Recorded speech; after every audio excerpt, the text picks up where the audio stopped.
Stay tuned to the end of this video to hear one of the craziest stories about one of the worst places in the world you can listen to a pop rap hit.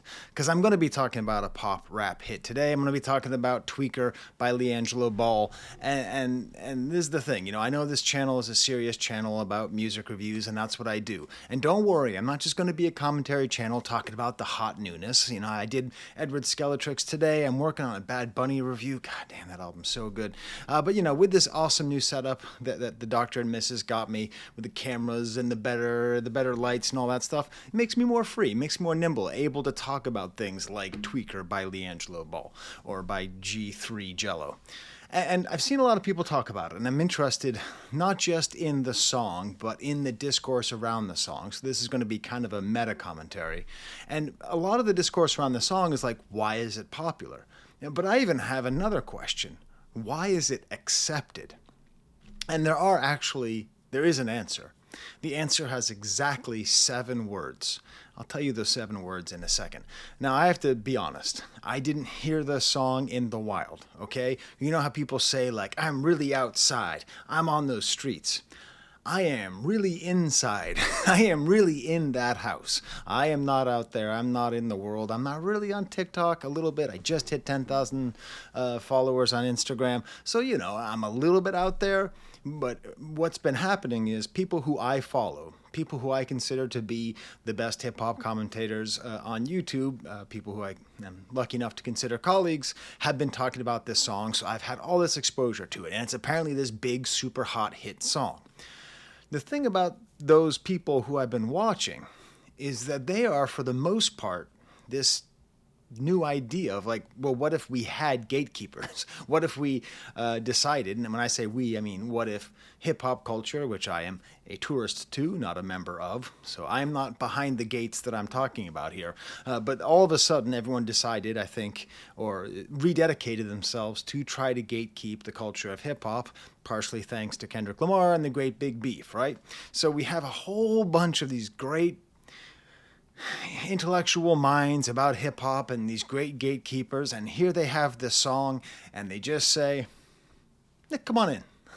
And if you think about it, it's a little weird. It's a little weird that all the gatekeepers who should perhaps be folding their arms and saying, no, are just kind of saying, okay. I mean, how is it possible that like a middle-class kid from Chino Hills, where the average home value is well over $1 million, the average median income of a household is over $100,000, grew up with a pool, grew up with a white mother and a black father, grew up with a father who is famous for basically being a pageant mom, but a dad version, basically almost like a Kardashian-like figure who planned their life from pre-birth to be basketball stars. These sort of Kardashian-style living of having a reality show and partly being famous for being famous. He's brothers with guys who each have contracts in the NBA that are 9 figures. 9 figures, and this guy releases a pop rap song that sounds like it's from Narlands or sounds like it's from the South, but is actually from Chino Hills, California, and it's produced by a Siberian. Mind you, I'm married to a Serbian, and even a Serbian, that's a lot closer to hip hop culture than Siberia is. And yet somehow all of this has just gotten everyone to say, okay, and it's because of 7 words. But also, just a quick note, the song was recorded in California. I used to live in California. I remember the fires. So if you're out there suffering in the fires, or if you're scared, I'm doing this hopefully to entertain you. I remember living in Santa Barbara, and it was always like, if the fire jumps the highway, then you're in trouble. And I was lucky because the fire only jumped the highway once. And we had friends who came and lived with us for a week. California, a great place to be, except when it's on fire, which is quite a bit of time. So I'm empathizing and sympathizing with you all. Anyways, so here we are in this song. And not only all those kinds of things which kind of make him not hip-hop, on top of that, it's filled with demonstrable lies and misrepresentations of his own life, with sentences like started from the bottom. him. And on top of all of that, to add insult to injury to injury to injury, he premieres it with a streamer? You know, like that thing that I just did that whole video about Drake, about how he's becoming a streamer and not a rapper and all that. Well, listen, I have 7 words that explain why this song is allowed to pass, why he is in there. Are you ready for the 7 words? I might swerve. Bend that corner. Whoa. Thank you for auditing the Always Positive New Music Review Show, hosted by a French professor who admits those 7 words are absolute magic. 7 of the best constructed, best delivered words in rap history, okay? Right up there, I came in the door, I said it before. Okay, I'm exaggerating. But it's at least right up there with Down Down Baby, Your Street in a Range Rover, okay? It's at least up there with some of the great pop rap lyrics of all time, which are a little bit mysterious, you know? Like, what does it mean I might swerve, bend that corner? You know, it's a little bit intriguing, a little bit dangerous. And so I've been fascinated. I've been watching all these videos about this song, about what its popularity means. I think part of what makes it so important, and this is a thing to understand about the time that we live in, the fact that we can't figure out if we are laughing at it or if we like it is its strength. So regardless or irregardless, both are acceptable words according to the rules of language usage. Irregardless of whether or not you think it's a meme or a song, it works. It officially works as that. It does that thing that modern culture has to do where we don't really know how we feel about it. We just keep listening to it. And also, you know, I'm talking about LeVar Ball in that way. It's like maybe you weren't paying attention to sports in 2017 like I was. This guy, I mean, I compared him to the Kardashians, and I think that's a pretty good comparison as a compliment. This guy had vision. Shows up saying, I could beat Michael Jordan at basketball. Just shows up right out the gate with these 3 kids, and he puts them forward. And the whole time you kind of felt like, man, I don't know if these kids are being exploited. But then at the same time, it's like, well, I don't know. It's kind of an interesting thing, and it's sort of working. Like, it's a fascinating story. Like, LeVar Ball just took just from nothing, just created this amazing American story and gave it to us all. And at that point, I was listening to a lot of Boston sports radio, so I got to hear a lot of the racist takes of what was happening. So, you know, so here we have LiAngelo Ball, and if you're not paying attention to basketball, you know, the youngest one is maybe the best player on the Hornets. The oldest one was going to be a big phenom. He's now a competent player on the Bulls. And then LiAngelo's had this weird career where, like, his dad really mismanaged, it seems to me, his dad mismanaged him and sent him off to Lithuania when he could have played for another year in UCLA, and then COVID got in the way. And if you actually hear the whole story of LiAngelo Ball in basketball, like, there's a real story there. like, what's funny is if he actually takes off as a rap star and he wanted to do a whole, like, woe is me style stuff, I think he could. Because, I mean, he was part of that whole UCLA team that got arrested by the Chinese government for shoplifting, which, who am I going to trust? Am I going to trust the Chinese government? Anyways, whatever it was that happened, you know, Trump got involved and had to help him get free and all that stuff and derailed his career. The whole thing, he has a fascinating life story. And this appears to be a totally unexpected turn where he takes this jump into pop stardom. And the thing about LeVar Ball is Americans love a couple things. We love a feel-good story, we love families, and we love it when a plan comes together, okay? If any of you are over 40 years old, you understand that reference. If not, that's fine. It ends up being that they're not really the Kardashians. They're more like the Jackson 3. So not the Jackson 5, but the Jackson 3. With the caveat that LeVar Ball does not seem to be abusive.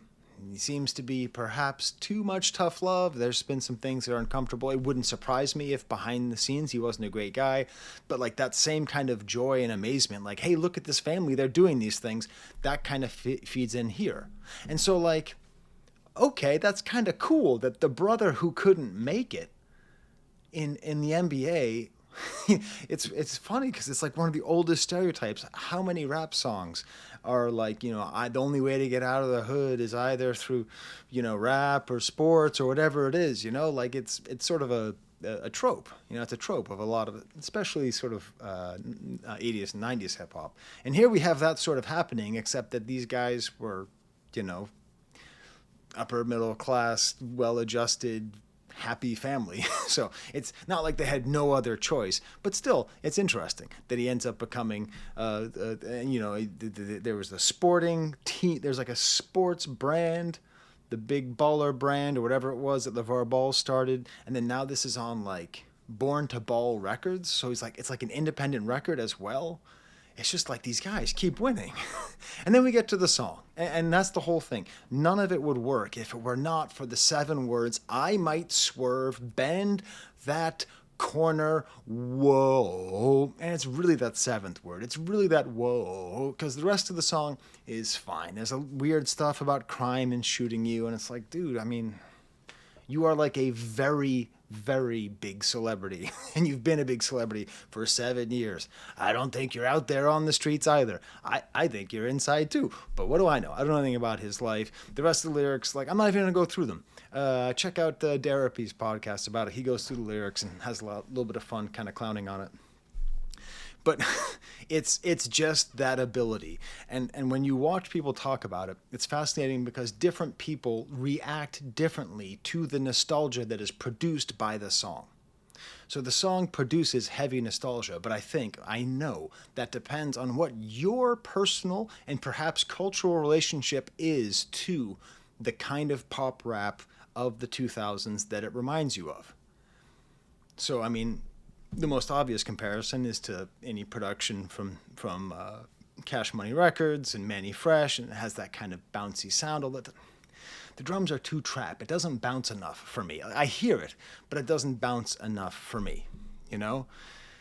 And what's funny was I was watching Read My Soul's commentary on it, and he was like looking for a term. And it's funny, I'm like he is. Like I always want to come up with terms. I always want to come up with words. You know, he was the one who came up with the term "the Great Reset" to define what happened in 2024. And I've tried to give him credit for it all the time, although he said he wants people to steal it. So, but like early trap, clubby demographic, looking for a name. And as a white guy who was around during that time, who was not in black spaces when this black culture was being shared with the world, to me, it just makes me think immediately of Nelly. Like, that's where I go. So the term I came up with was Neo-Nelly, because that's what, like, to me, even though I own Chopper City in the Ghetto, I purchased Baller Blockin', the Cash Money movie, which the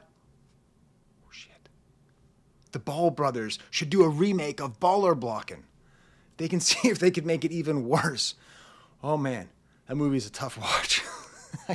I don't think I've actually rated it yet on my Letterboxd. You know, I saw the Cash Money Millionaires in concert. Okay, so I'm not saying I don't get the reference, but when I hear pop rap this infectious, this kind of like surfacey level, I just think of it as Neo-Nelly. Is it a joke? Is it serious? Is it just Rebecca Black? Does Friday not rule? Is it authentic? Do we care? Does he count as a Nepo baby? I can't tell. And I have some more thoughts about why this song is so successful. Sorry, I ate some hazelnuts. I have like hazelnut skin in my teeth. This is where I need to edit. But now you get to have that experience. Brat. Why am I holding up Brat by Charlie XCX? Because what did Brat prove? Brat proved that we have a lot of nostalgia for the 2000s. But what did Brat do? Brat made it all about, very much white female culture of the 2000s and 2010s. Right? And you can relate to that, and you can remember it, and you can remember dancing to Kesha and all that stuff. You can remember hearing about it, but like that's what she tapped into. So I think this is really, and I'm not the first person to say it, that the 2000s nostalgia is coming in waves, and this is the next wave. First we had Brat, now we have this. I just hope they make another Hostel movie. Man, those movies were surprisingly good. I also think we might have... One second, I need to get 1,000 views. One second. Kendrick Lamar to thank for this. Because like that, not like us, gave us the permission to sort of have bouncy rap songs that are popular again. I might swerve, bend that corner, whoa. I mean, that's not a Kendrick-like hook, but Not Like Us sort of reminded us of a time when there could be rap songs that we could dance to and bounce to, and we really haven't really had that in a long time. And I think that he ushered in this new era where we feel like maybe the gates are guarded, maybe hip-hop is safe, or at least maybe people who are making real rap music, who are really contributing to the culture, maybe they have more of a chance of making a living and having a voice. So if that happens, we can take it easy. We can have fun. We can have a more balanced diet, okay? We can have a s'mores Pop-Tart for breakfast, because we had a nice Caesar salad for dinner, you know? Like, we have more faith in rap music. And I think that's why this is being let in. I think this is just the right time. And also, like, pop rap has been so dominated by... One second, I need to get 1,000 views. Make that 2,000. Drake, who sucks. 3,000. Drake, who sucks... Drake doesn't suck. There's a lot of great things about Drake, a lot of bad things about Drake. One thing that sucks about Drake is that he makes pop rap, but it's like think about that Too Sexy song, you know? Like, seriously, if I remind you of that Too Sexy song, didn't you just yawn a little bit? Didn't you get a little tired when I said the word too sexy? Because you're like, oh, that tired ass sample. Sleeping through those weird misogynist bars. Drake is the person who, don't forget, the biggest song, whatever, that Travis Scott song, and his main hook is about how he fell asleep in an airplane, okay? He's not swerving on corners, he is out like a light. Maybe it's time to have pop rap where we're swerving on corners and not out like a light. I will say, I'm not a big fan of the term tweaker going into basic usage, although maybe I am, you know? Like, maybe it's fine.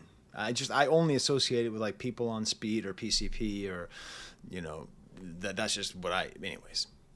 So, yeah.